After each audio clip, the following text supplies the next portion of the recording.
Stephanie Nunez. A lot of us have heard about these people that have influenced the African American community: Martin Luther King, Malcolm X, Rosa Parks, and so on. There's one famous quote that we all know by Malcolm X that's by any means necessary. And some of us live by that. A lot of athletes do. What most of us don't know about Malcolm X is that his family has been in the Black activist rights group for the longest, and a lot of them died for it. He was born Malcolm Little on May 19, 1925, in Omaha, Nebraska.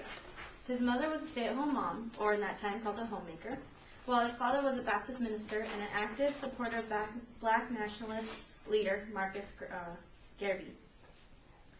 Malcolm's father was very into the civil rights activism, and they received death threats for most of Malcolm's childhood. Their houses were burned down. They had rocks thrown through their windows. They were threatened various times in the streets. Every time they walked somewhere, they had stuff thrown at them. In 1929, their home was burned to the ground. Shortly after that, Malcolm's father's body was found laying on the trolley tracks. The police ruled it a suicide, but the family was convinced that the Black Legion was responsible for his father's death. Because of the father's death, his mother suffered an emotional breakdown and was taken to a mental institution. All 8 children were then separated and put into foster care and orphanages. Malcolm was a very smart, focused young man. He excelled in his activities and in his schoolwork, and he graduated at the top of his class in junior high.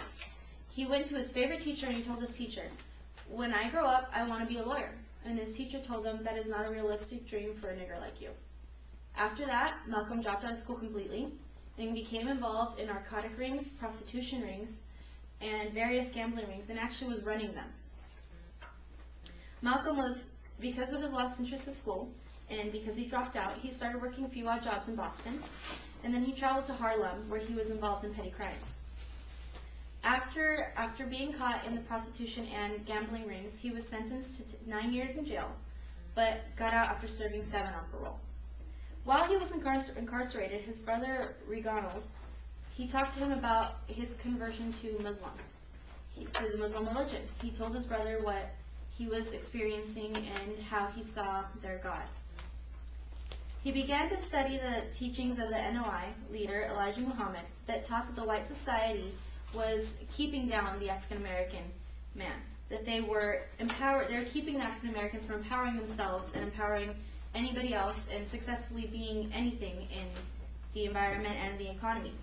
By the time Malcolm was paroled, he was a devoted follower to the NOI and thus added the surname X to his name, getting rid of the Little because he claimed it was his slave name and the X signified his lost tribal name when his family became slaves.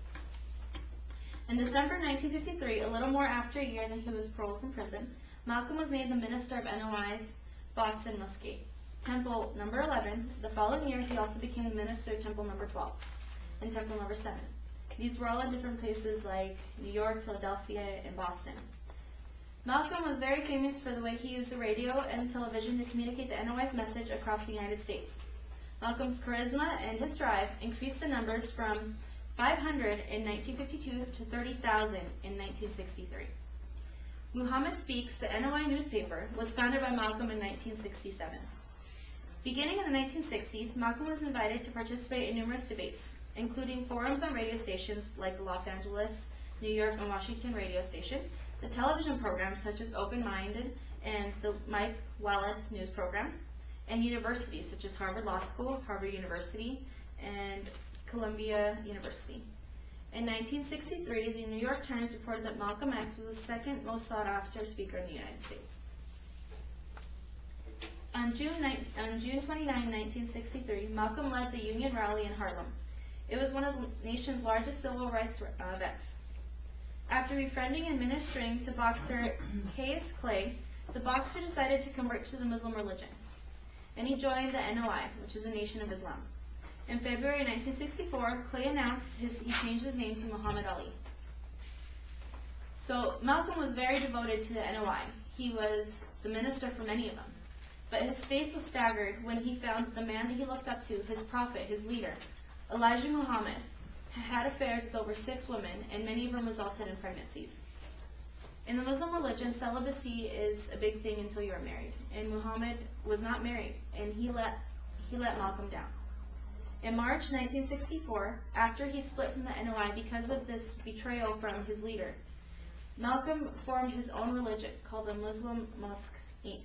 Several months later, he also saw organizations of the Afro-American Unity. February 21st, 1965, Malcolm was assassinated during one of his speeches. The three men that assassinated him were all members of the NOI. FBI had put people into the NOI, and they warned Malcolm that the NOI was planning to assassinate him because he had left the NOI and he had, so to speak, embarrassed Elijah Muhammad. 3 gunmen rushed Malcolm on stage and shot him 15 times close range in the chest. The 39-year-old was pronounced dead on arrival when he arrived at New York's Columbian Presbyterian Hospital.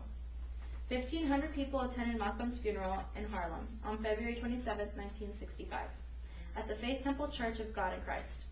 After the ceremony, when the gravediggers were getting ready to bury Malcolm, the friends took the shovels from the gravediggers and buried Malcolm themselves. Later that year, Malcolm's wife Betty gave birth to their twin daughters, which added up to 6 daughters. Malcolm's assassins were convicted of first-degree murder, and all were members of the NOI. Thank you for your time.